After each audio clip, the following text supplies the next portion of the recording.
I started out hating my husband and my feet hurt. It all was worth it in the end.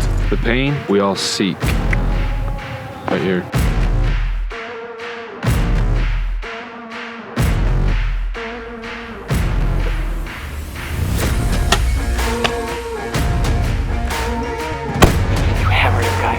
Did you show the buck? Eric, are we gonna get sponsored now? We missed a couple times. Like 4. I did it all on one rimrock stalker. Nice job, buddy. Thanks.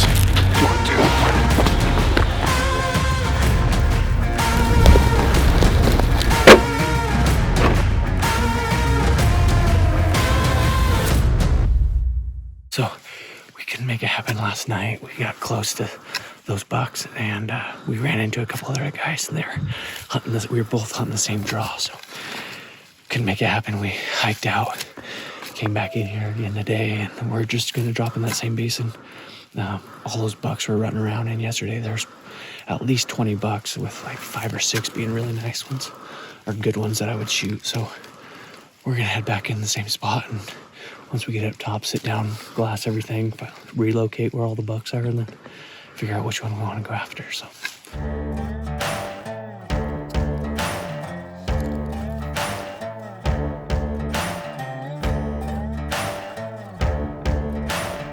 We got to the top, started glassing. We located the wider buck. Got a broke off G2. He's long ways away with about 20 does, so he's gonna be tough to get. But right here, where we're in the same draw that we stalked that 3x4 yesterday, and he was right here in the bottom, and we bumped him a little bit. He's just went one ridge over and he stopped, and he's just chilling. So we are gonna see where he goes. Hopefully he goes to a spot that we can put a stock on him. He's a nice buck, just not like overly big, just a good frame, and one I'd be happy with for sure. Okay, so we got that 3x4 that I stalked yesterday. He went over and bedded basically in the same spot where I got on him. It's still in that brushy, thick crap, but it looks like he's kind of in the bottom of a draw, so I might be able to come up over the top. Problem is getting over there, because I just don't know the best approach. I might have to go all the way to the top and then drop down. So we decided we're gonna go make a play on that 3x4. He's probably the biggest buck that's closest. And anyways, we are unsure what the wind's doing over there. Yesterday it was coming this way, so we're gonna try and come in from this side, come in just above him, and just go super, super slow and take our time, glass in there, and yeah, hopefully we can make it happen. I don't know if we'll be able to see. It's pretty thick and brushy in there, but we're gonna give her a heck.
Got him in the glass here.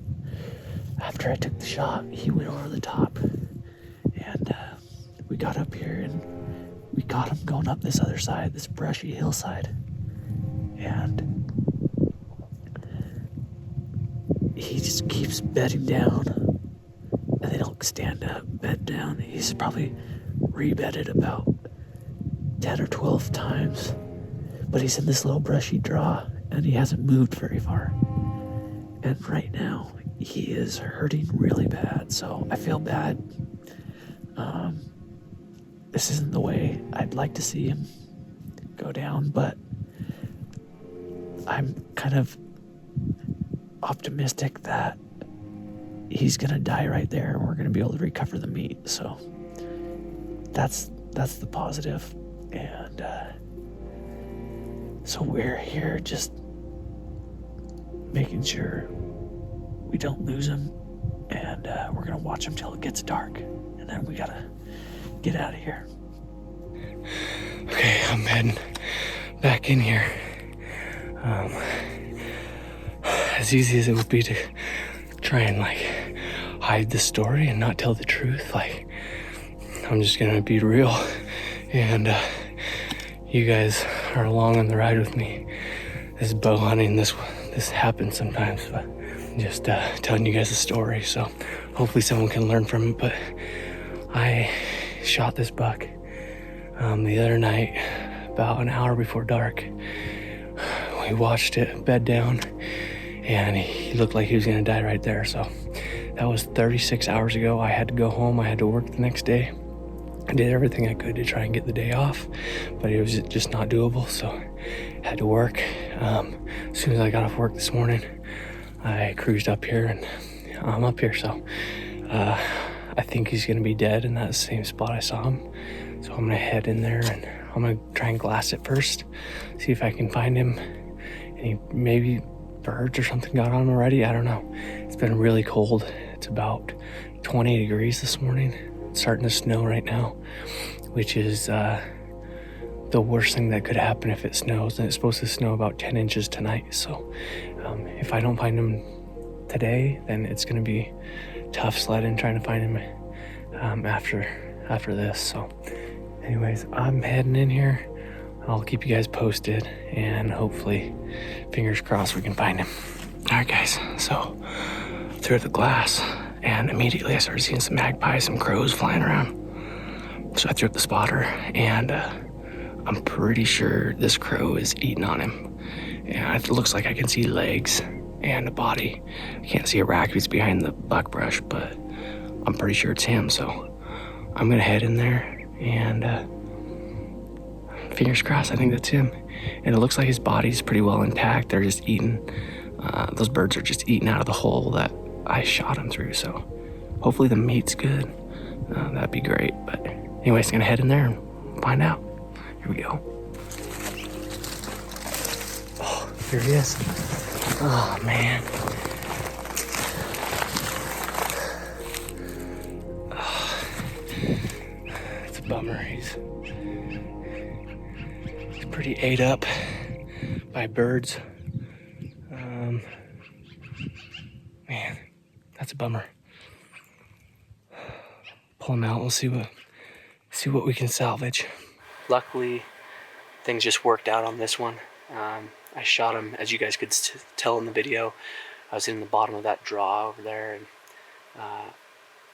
shot him. He went up over the top, and so we busted tail as fast as we could, get to the top of the ridge so we can see where he was going. And fortunate enough that we caught him moving up this other hillside, and he moved up into this thick brush, and we watched him bed down. He kept standing up, bedding down, standing up, bedding down. He must have been super uncomfortable, which I feel bad about. Obviously, he was suffering, and you know, the only solace I find in this is I feel like watching the video back, I made a good shot. I feel like it would have been a perfect shot. He took a step right when I released. I didn't know he was going to take a step. You know, it's kind of that chance you have to take. And I shot. He stepped forward, and I ended up hitting him back. Luckily, he was quartering enough that it went in and caught, I think, back of the lung, just the way he was acting, and he was over here bedded. Like, he acted like he was hitting the lung. Came back this morning as early as I could, and he was right here, right where I thought he would be. Really lucky that the weather hadn't moved in yet. It's just starting to snow now. And so things just worked out on this one. I'm grateful, and it looks like I'm gonna be able to salvage some meat, so I'm gonna get him cut up as fast as I can. A great buck, a fun hunt. It's always a tough hunt this late season November hunt. In the rut, they get in this thick stuff, and it's so hard to stalk in it. Luckily, I found one in the right spot. This one worked out. Grateful for him, and hopefully someone can take something from this, use it as a learning experience for themselves, and you can recover something yourself, because it feels good just to know that I know what happened, and I was able to hopefully get some meat. So here we go, cut them up.